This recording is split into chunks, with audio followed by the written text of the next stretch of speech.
Premier manifeste du futurisme par Filippo Tommaso Marinetti. Nous avions veillé toute la nuit, mes amis et moi, sous des lampes de mosquée dont les coupoles de cuivre, aussi ajourées que notre âme, avaient pourtant des cœurs électriques. Et tout en piétinant notre native paresse sur d'opulents tapis persans, nous avions discuté aux frontières extrêmes de la logique et griffé le papier de démentes écritures. Un immense orgueil gonflait nos poitrines à nous sentir debout tout seuls, comme des phares ou comme des sentinelles avancées, face à l'armée des étoiles ennemies qui campent dans leur bivouac céleste. Seuls avec les mécaniciens dans les infernales chaufferies des grands navires, seuls avec les noirs fantômes qui fourragent dans le ventre rouge des locomotives affolées, seuls avec les ivrognes battant des ailes contre les murs. Et nous voilà brusquement distraits par le roulement des énormes tramways à double étage, qui passent sursautant, bariolés de lumière, tels les hameaux en fête que le pot débordé ébranle tout à coup et déracine pour les entraîner sur les cascades et les remous d'un déluge jusqu'à la mer. Puis le silence s'aggrava, comme nous écoutions la prière exténuée du vieux canal et crisser les os des palais moribonds dans leurs barbes de verdure, soudain rugir sous nos fenêtres les automobiles affamés. « Allons, dis-je, mes amis, partons. Enfin, la mythologie et l'idéal mystique sont surpassés. Nous allons assister à la naissance du centaure et nous verrons bientôt voler les premiers anges. Il faudra ébranler les portes de la vie pour en essayer les gonds et les verrous. Partons. Voilà bien le premier soleil levant sur la terre. Rien n'égale la splendeur de son épée rouge qui s'escrime, pour la première fois, dans nos ténèbres millénaires. Nous nous approchâmes des trois machines renaclantes pour flatter leurs poitrail. Je m'allongeai sur la mienne comme un cadavre dans sa bière, mais je ressuscitai soudain sous le volant, couperé de guillotine, qui menaçait mon estomac. Le grand balai de la folie nous arracha à nous-mêmes et nous poussa à travers les rues escarpées et profondes, comme des torrents desséchés. Ça et là, des lampes malheureuses aux fenêtres nous enseignaient à mépriser nos yeux mathématiques. « Le flair !» criai-je. « Le flair suffit aux fauves. » Et nous chassions, tels de jeunes lions, la mort au pelage noir tacheté de croix pâles qui courait devant nous dans le vaste ciel mauve, palpable et vivant. Et pourtant nous n'avions pas de maîtresse idéale dressant sa taille jusqu'aux nuages, ni de reine cruelle à qui offrir nos cadavres tordus en bagues byzantines. Rien pour mourir si ce n'est le désir de nous débarrasser enfin de notre trop pesant courage. Nous allions écrasant sur le seuil des maisons les chiens de garde qui s'aplatissaient, arrondis sous nos pneus brûlants, comme un faux-col sous un fer à repasser. La mort amadouée me devançait à chaque virage pour m'offrir gentiment la patte, et tour à tour se couchait au ras de terre avec un bruit de mâchoire stridente en me coulant des regards veloutés du fond des flaques. Sortons de la sagesse comme d'une gangue hideuse, et entrons, comme des fruits pimentés d'orgueil, dans la bouche immense et torse du vent. Donnons-nous à manger à l'inconnu, non par désespoir, mais simplement pour enrichir les insondables réservoirs de l'absurde. Comme j'avais dit ces mots, je virai brusquement sur moi-même avec l'ivresse folle des caniches qui se mordent la queue, et voilà tout à coup que deux cyclistes me désapprouvèrent, titubant devant moi ainsi que deux raisonnements persuasifs et pourtant contradictoires. Leur ondoiement stupide discutait sur mon terrain. Quel ennui! Pouah! Je coupais court, et par dégoût, je me flanquai, vlan, cul par-dessus tête dans un fossé. Ô maternel fossé! À moitié plein d'une eau vaseuse, fossé d'usine, j'ai savouré à pleine bouche ta boue fortifiante qui me rappelle la sainte mamelle noire de ma nourrice soudanaise. Comme je dressais mon corps, fangeuse et malodorante vadrouille, je sentis le fer rouge de la joie me percer délicieusement le cœur. Une foule de pêcheurs à la ligne et de naturalistes podagres s'était ameutée d'épouvante autour du prodige.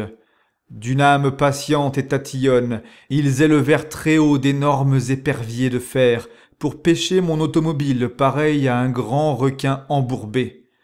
Elle émergea lentement en abandonnant dans le fossé, telles des écailles, sa lourde carrosserie de bon sens et son capitonnage de confort. On le croyait mort, mon bon requin, mais je le réveillai d'une seule caresse sur son dos tout-puissant, et le voilà ressuscité, courant à toute vitesse sur ses nageoires. Alors, le visage masqué de la bonne boue des usines, pleine de scories de métal, de sueurs inutiles et de suie céleste, portant nos bras foulés en écharpe parmi la complainte des sages pêcheurs à la ligne et des naturalistes navrés, nous dictâmes nos premières volontés à tous les hommes vivants de la terre. Nous voulons chanter l'amour du danger, l'habitude de l'énergie et de la témérité. Les éléments essentiels de notre poésie seront le courage, l'audace et la révolte. La littérature ayant jusqu'ici magnifié l'immobilité pensive, l'extase et le sommeil, nous voulons exalter le mouvement agressif, l'insomnie fiévreuse, le pas gymnastique, le saut périlleux, la gifle et le coup de poing.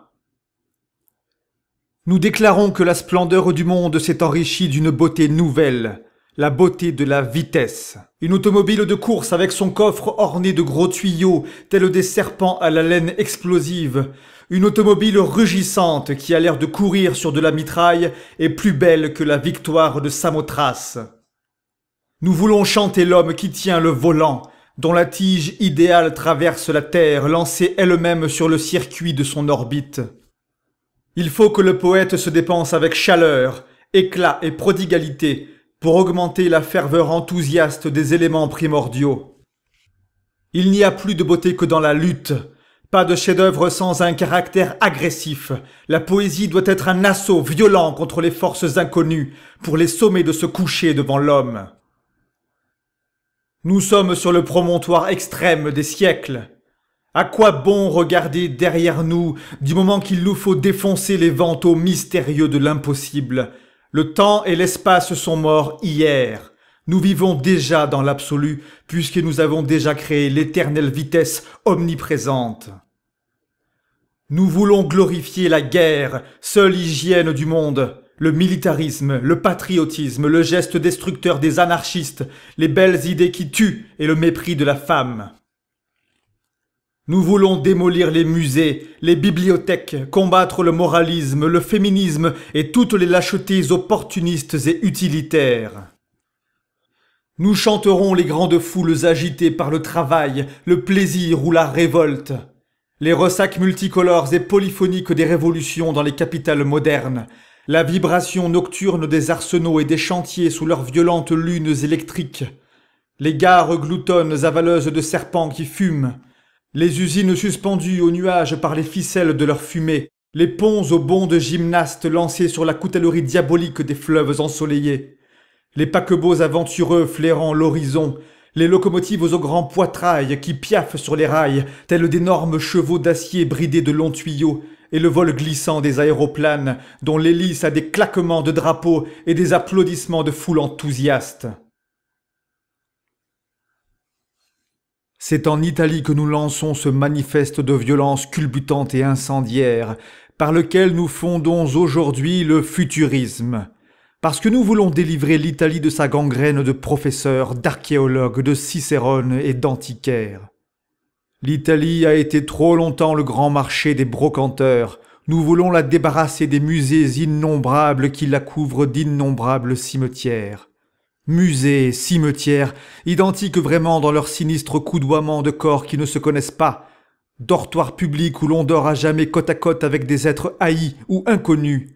Férocité réciproque des peintres et des sculpteurs s'entretuant à coups de lignes et de couleurs dans le même musée. Qu'on y fasse une visite chaque année comme on va voir ses morts une fois par an, nous pouvons bien l'admettre. Qu'on dépose même des fleurs une fois par an au pied de la Joconde, nous le concevons. Mais que l'on aille promener quotidiennement dans les musées nos tristesses, nos courages fragiles et notre inquiétude, nous ne l'admettons pas. Voulez-vous donc vous empoisonner? Voulez-vous donc pourrir? Que peut-on bien trouver dans un vieux tableau si ce n'est la contorsion pénible de l'artiste s'efforçant de briser les barrières infranchissables à son désir d'exprimer entièrement son rêve? Admirer un vieux tableau, c'est verser notre sensibilité dans une urne funéraire, au lieu de la lancer en avant par jets violents de création et d'action. Voulez-vous donc gâcher ainsi vos meilleures forces dans une admiration inutile du passé, dont vous sortez forcément épuisé, amoindri, piétiné? En vérité, la fréquentation quotidienne des musées, des bibliothèques et des académies, ces cimetières d'efforts perdus, ces calvaires de rêves crucifiés, ces registres d'élan brisés, et pour les artistes, ce qui est la tutelle prolongée des parents pour des jeunes gens intelligents, ivres de leur talent et de leur volonté ambitieuse. Pour des moribonds, des invalides et des prisonniers, passe encore. C'est peut-être un baume à leurs blessures que l'admirable passé, du moment que l'avenir leur est interdit. Mais nous n'en voulons pas, nous les jeunes, les forts et les vivants futuristes. Viennent donc les bons incendiaires aux doigts carbonisés, les voici, et boutez donc le feu aux rayons des bibliothèques. Détournez le cours des canaux pour inonder les caveaux des musées. Oh, quelle nage à la dérive les toiles glorieuses! À vous les pioches et les marteaux, sapez les fondements des villes vénérables. Les plus âgés d'entre nous ont 30 ans. Nous avons donc au moins 10 ans pour accomplir notre tâche. Quand nous aurons 40 ans, que de plus jeunes et plus vaillants que nous veuillent bien nous jeter au panier comme des manuscrits inutiles. Ils viendront contre nous de très loin, de partout, en bondissant sur la cadence légère de leurs premiers poèmes, griffant l'air de leurs doigts crochus et humant aux portes des académies la bonne odeur de nos esprits pourrissants, déjà promis aux catacombes des bibliothèques. Mais nous ne serons pas là. Ils nous trouveront enfin, par une nuit d'hiver, en pleine campagne, sous un triste hangar pianoté par la pluie monotone, accroupis près de nos aéroplanes trépidants, en train de chauffer nos mains sur le misérable feu que feront nos livres d'aujourd'hui, flambant gaiement sous le vol étincelant de leurs images. Ils s'ameuteront autour de nous, haletant d'angoisse et de dépit, et tous, exaspérés par notre fier courage infatigable, s'élanceront pour nous tuer, avec d'autant plus de haine que leur cœur sera ivre d'amour et d'admiration pour nous. Et la forte et la saine injustice éclatera radieusement dans leurs yeux, car l'art ne peut être que violence, cruauté et injustice. Les plus âgés d'entre nous ont 30 ans. Et pourtant nous avons déjà gaspillé des trésors de force, d'amour, de courage et d'âpre volonté, à la hâte, en délire, sans compter, à tour de bras, à perdre haleine. Regardez-nous, nous ne sommes pas essoufflés, notre cœur n'a pas la moindre fatigue, car il s'est nourri de feu, de haine et de vitesse. Ça vous étonne? C'est que vous ne vous souvenez même pas d'avoir vécu.